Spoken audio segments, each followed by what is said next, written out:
Hello everyone. तो कैसे हैं आप सब लोग। आप देखना शुरू कर चुके हैं रिसोर्स यूपीपीएससी का वीडियो। और हम बात कर रहे हैं पिछले 13 सालों के इंटरपर्सनल स्किल क्वेश्चन के बारे में, ठीक है, या एक तरीके से आप कह सकते हैं पीवाईक्यू। तो ये हमारा 2016 का द्वितीय प्रश्न पत्र है। इसमें कितने इंटरपर्सनल स्किल के क्वेश्चन आए उनको हम डील करते हैं। देखिए, जो भी व्यक्ति नया जुड़ रहा है, जिसे नहीं पता है, मैं बता दूं, हमने 2023 से और 2016 में आ गए हैं। इतने हमने सालों के पीवाईक्यू यानी कि इंटरपर्सनल स्किल के क्वेश्चन आपको बताए हैं, डील किए हैं। तो उनके वीडियो मेरे चैनल पे हैं। आप अगर नए हैं तो आप चैनल पर जाकर उस वीडियो को देख लें। इसके बाद में मैंने पिछले कुछ सालों के पीडीएफ भी आपको प्रोवाइड किया है, ठीक है, क्वेश्चन के पीडीएफ। और दूसरी जानकारी मैं आपको ये दे दूँ कि ध्येय आईएएस और प्लस आपका जीएस और दृष्टि, इन तीनों के टेस्ट पेपर मिला के मेरे चैनल पे 45+ टेस्ट पेपर पड़े हैं, वीडियो यानी उनके हैं। उसमें से आरओ और यूपी स्पेशल और आरओ हिंदी के टेस्ट पेपर भी आपके अपलोड हैं। तो जो भी नया व्यक्ति है वो जाकर उसमें देख सकता है आराम से। प्लस जो 2.5 घंटे की वीडियो अन्य चैनलों पे आपको मिलेगी, वो मेरे चैनल पे 1 घंटे या 1.5 घंटे में आपको सारे क्वेश्चन आपको देखने को मिलेंगे। तो ये रही आपको जो ज़रूरी थी बातें। चलिए हम लोग एक क्वेश्चन स्टार्ट करते हैं। इसको छोड़ना नहीं है, इनको भी करते जाना है। क्वेश्चन हमारा क्या कह रहा है कि मौखिक संप्रेषण में सबसे महत्वपूर्ण बाधा है। ऑप्शन ए खराब श्रवण, बी विनम्रता, सी रुचि, या डी एकाग्रता। देखिए, जब हम मौखिक को जैसे बोलते हैं ना कि इंटरव्यू हमारा मौखिक है, ओरल है ना, तो वही इन्होंने बताया कि खराब श्रवण। मौखिक संप्रेषण में सबसे महत्वपूर्ण बाधा खराब श्रवण है। मौखिक संप्रेषण के 3 पहलू हैं। वार्तालाप यानी आप बातचीत करते हैं, श्रवण सुनते हैं, एवं भाव भंगिमा, जोस्टर पोस्चर या मतलब हाव भाव जिसे बोलते हैं उसको देखते हैं, ठीक है। तो यहाँ पर जो ऑप्शन ए है वो हमारा सही है, खराब श्रवण। ये इन्होंने बताया भी है। चलिए नेक्स्ट क्वेश्चन देखते हैं। दूसरा क्वेश्चन हमारा कह रहा है कि मौखिक संप्रेषण की प्रभावशीलता वक्ता की योग्यता पर निर्भर करती है। ऑप्शन ए सरल भाषा प्रयोग की, बी लंबे वाक्य प्रयोग की, सी विदेशी शब्द प्रयोग की, या डी जटिल शब्द प्रयोग की। कह रहे मौखिक संप्रेषण की प्रभावशीलता वक्ता की योग्यता पर निर्भर करती है। इन्होंने 4 ऑप्शन दिए हैं और आंसर आपका दिया कि सरल भाषा प्रयोग की। ऑब्वियसली ये कोई अगर आपको सरल भाषा में कोई बात समझा रहा है वो जल्दी समझ में आएगी, है ना। तो आंसर तो ठीक है, थोड़ा सा इसका एक्सप्लेन पोर्शन देख लेते हैं। क्योंकि मौखिक संप्रेषण की प्रभावशीलता वक्ता की सरल भाषा प्रयोग की क्षमता पर निर्भर करती है। तो ये आपका यहाँ पर आंसर बिल्कुल सही है। नेक्स्ट क्वेश्चन देख लेते हैं।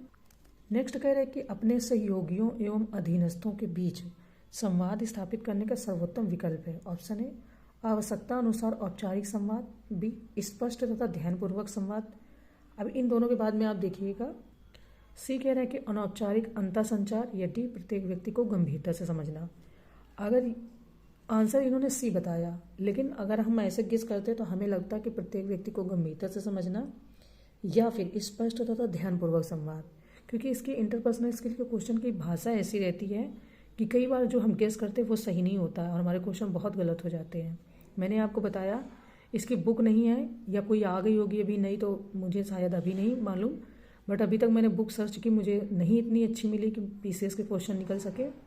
बहुत अच्छी कोई कोचिंग नहीं बताती इनके बारे में, इनको प्रैक्टिस से और समझ के ही निकाल सकते हैं। तो इसीलिए मैंने 2023 से मैंने स्टार्ट किया और मैं अभी तक 2016 के ये क्वेश्चन डाल रही हूँ। तो आप बहुत अच्छे से इनको पढ़ लीजिए, अब बहुत आपको हेल्प मिलेगी, है ना। एक्सप्लेन पोर्शन में कह रहे हैं कि अनौपचारिक संचार ऊर्ध्व तथा पार्श्व संचार की कमियों को दूर करता है। अनौपचारिक संचार का प्रयोग कर संगठन के उच्च अधिकारी अपने सहयोगियों एवं अधीनस्थों के बीच संवाद स्थापित कर सूचनाओं का आदान प्रदान करके समन्वय स्थापित करते हैं। तो सही बात है। चलिए नेक्स्ट क्वेश्चन देखते हैं। नेक्स्ट कह रहे हैं कि आपका एक वरिष्ठ अधिकारी आपको पसंद नहीं करता, इससे आपका कार्य प्रभावित होता है। आप इस स्थिति को किस प्रकार संभालेंगे। ऐसे क्वेश्चन आपके इंटरव्यू में भी पूछ लेते हैं, जिसको बोलते हैं कि सिचुएशन बेस्ड क्वेश्चन, है ना। अभी देखिए इंटरव्यू चालू है और कई कई वीडियोस में इंटरव्यूअर से कैसे क्या क्वेश्चन किए कि वो भी वीडियोस आते हैं मार्केट में। तो आप देखते रहिएगा चैनल पर कि मतलब कई बार कई क्वेश्चन पूछते थे। ये सिचुएशन बेस्ड है। देखिए इन्होंने कहा कि उससे उच्चतर अधिकारी से शिकायत करके, बी निजी तौर पर एकांत में उससे बात करके, सी उसकी अनदेखी करके अपने कार्य पर ध्यान देकर, या डी नौकरी से त्यागपत्र देकर। तो मैंने तो जब इसमें गेस किया तो मैंने ये और ये तो एलिमिनेट कर दिया। मुझे लगा निजी तौर पर एकांत में उससे बात करेंगे कि भाई क्या प्रॉब्लम है, आप हमें बताओ। लेकिन देखिए इसकी भाषा के हिसाब से इन्होंने बताया उसकी अनदेखी करके अपने कार्य पर ध्यान देकर, सही होगा क्योंकि बताया है इन्होंने। थोड़ा सा देखते हैं इसका एक्सप्लेन पोर्शन। ये कह रहे हैं कि कार्यालयी सदाचार के अनुसार व्यक्ति को कार्यालय में अन्य व्यक्तिगत मुद्दों को नज़रअंदाज करते हुए कार्यालयी कार्य के प्रति ध्यान देना चाहिए। तो प्रश्न में वर्णित परिस्थिति में विकर्मी को उक्त सिद्धांत का पालन करना चाहिए। सही है ना। चलिए नेक्स्ट क्वेश्चन देखते हैं। नेक्स्ट यहाँ पर कह रहे हैं कि अधोलिखित में से किस प्रकार के संप्रेषण में नेतृत्व भूमिकाओं की उत्पत्ति सर्वप्रथम होती है। ऑप्शन है अंतःव्यक्तिगत संप्रेषण, बी लघु समूह संप्रेषण, सी द्विकीय संप्रेषण, या डी आभासी यथार्थ संप्रेषण। तो इन्होंने आंसर बताया कि नेतृत्व भूमिकाओं की उत्पत्ति सर्वप्रथम होती है लघु समूह संप्रेषण। कैसे? देखिए कह रहे हैं कि लघु समूह संप्रेषण में नेतृत्व भूमिकाओं की उत्पत्ति सर्वप्रथम होती है।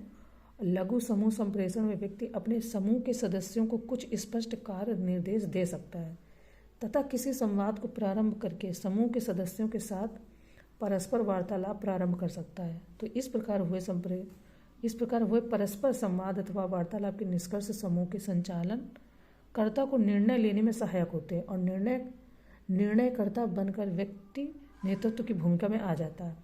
कुछ चीज़ें इससे क्लियर हुई होंगी कि क्यों उन्होंने बताया कि लघु समूह संप्रेषण, तो मैंने इसलिए इसको अच्छे से पढ़ के बता भी दिया। आपको यहाँ पर शायद कुछ चीज़ें तो क्लियर होनी ही चाहिए। ठीक है, चलिए आगे बढ़ते हैं।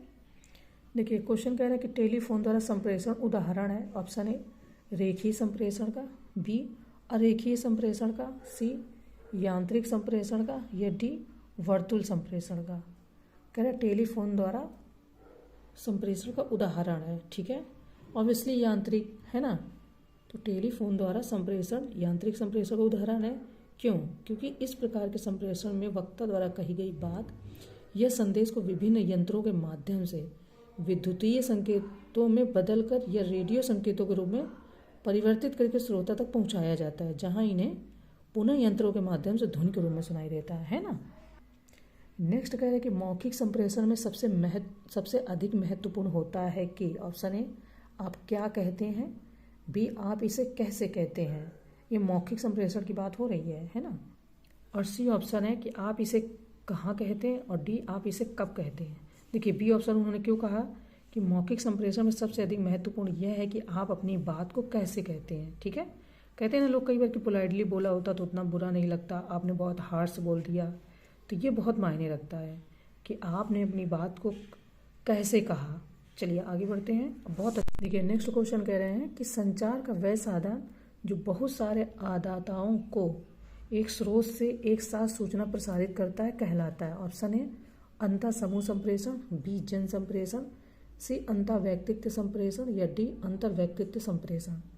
आंसर इन्होंने कहा है कि संचार के वह साधन जो बहुत सारे आदाताओं को एक स्रोत से एक साथ सूचना प्रसारित करता है जन संप्रेषण कहलाता है। वही बात इन्होंने यहाँ पर भी कही है कि स्रोत से सूचना के प्रेषण पर आधारित प्रक्रिया है। जन संप्रेषण जो है वो व्यापक रूप से लोगों तक एक स्रोत से सूचना के प्रेषण पर आधारित प्रक्रिया है। ठीक है, चलिए नेक्स्ट क्वेश्चन देखते हैं। नेक्स्ट है कि कक्षा में संप्रेषण को सामान्यतया समझा जाता है। ऑप्शन है प्रभावी, बी संज्ञानात्मक, सी भावात्मक, या डी चयनात्मक। तो बी कह रहे हैं कि संज्ञानात्मक। देखिए ज्ञान अर्जित करने से संबंधित प्रक्रिया संज्ञान कहलाती है, और कह रहे हैं कि कक्षा में संप्रेषण हेतु प्रायः इसी प्रक्रिया का प्रयोग किया जाता है, इसीलिए कक्षा में संप्रेषण को सामान्यतया संज्ञानात्मक समझा जाता है।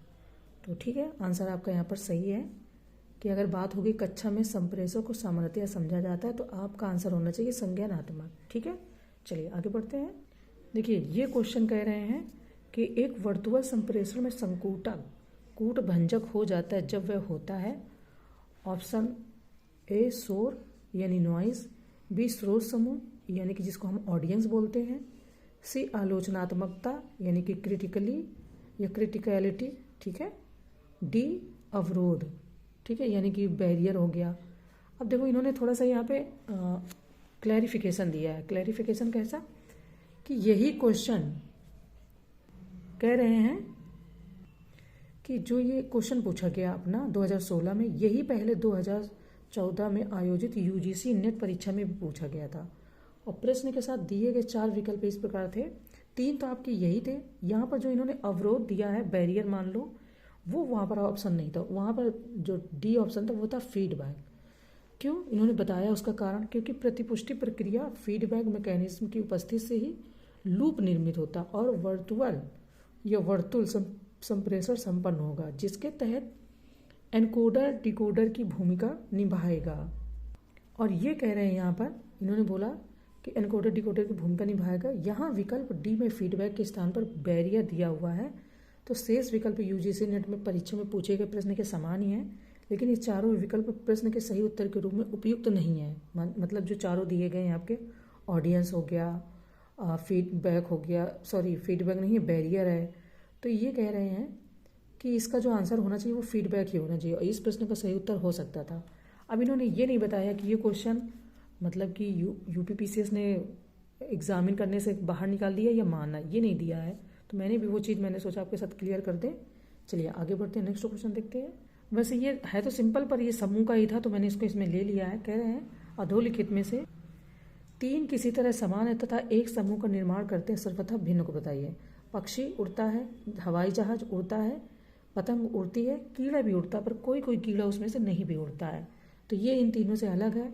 इन्होंने बता भी दिया, पक्षी, पतंग तथा हवाई जहाज का आचरण या प्रकृति ही उड़ना है, परंतु बहुत से कीड़े यानी कि इंसेक्ट्स ऐसे हैं जो उड़ते नहीं हैं, अर्थात कीड़े की मूल प्रकृति उड़ना नहीं है, अतः यह समूह से भिन्न है। चलिए आगे बढ़ते हैं। नेक्स्ट क्वेश्चन है कि किसी व्यक्ति में दूसरों के साथ काम करने का सर्वाधिक महत्वपूर्ण अंतर व्यक्तित्व कौशल है। ऑप्शन है उपलब्धता, बी स्थिति, सी शक्ति या डी योग्यता। अब देखिए कह रहे हैं कि किसी व्यक्ति में दूसरों के साथ काम करने का सर्वाधिक महत्वपूर्ण अंतर व्यक्तित्व कौशल उसकी अपनी योग्यता होती है ना। चलिए आगे बढ़ते हैं। नेक्स्ट है कि अपने सहकर्मियों के साथ वार्तालाप के दौरान साधारणतया आप, ऑप्शन ए गंभीर रहते हैं, अपने सहकर्मियों यानी कोलीग्स के बारे में बात हो गई, या आपके आसपास के जो हो गए लोग, बी मुस्कुराते रहते हैं, मतलब जब आप उनसे बात करते वार्तालाप करते तो हमेशा गंभीर रहते हैं, ऐसा कभी नहीं हो सकता कि हमेशा ही गंभीर रहें। बी मुस्कुराते रहते हैं, सी उनके विचारों के समर्थन में मुस्कुराते हैं, या डी सही समय पर मुस्कुराते हैं। इन्होंने ऑप्शन दिया कि सही समय पर मुस्कुराते हैं। अगर ये ना होता, इसकी जगह कुछ और होता, तो ये भी हो सकता था कि उनके विचारों के समर्थन में मुस्कुराते रहते हैं। पर देखिए क्योंकि ये ऑप्शन है तो वो ऑप्शन बेटर है और सबसे क्लोजेस्ट भी है। तो इन्होंने बताया कि अपने सहकर्मी के साथ वार्तालाप में वार्तालाप के विषय के हिसाब से, कह रहे हैं कि वार्तालाप के विषय के हिसाब से प्रतिक्रिया देनी चाहिए। सही है। वार्तालाप के दौरान सही समय पर मुस्कुराहट न केवल वार्तालाप को सौहार्दपूर्ण बनाता है, अपितु आपकी वार्ता में सक्रिय सहभागिता को भी प्रदर्शित करता है। सक्रिय सहभागिता का मतलब हो गया कि आप वहाँ पर एक्टिव हैं, है ना। दूसरा, वार्तालाप के दौरान बेहद गंभीर बने रहना या सदैव मुस्कुराना या वार्ताकार के सभी विचारों को समर्थन देना वार्ता में आपकी अर्ध सहभागिता को दर्शाता है। बात सही है। आई होप सारे क्वेश्चन बहुत अच्छे समझ में आए और आपको बहुत हेल्प करेंगे। ठीक है, चलिए तो मिलते हैं फिर और दूसरे वीडियो के साथ। तब तक के लिए थैंक यू।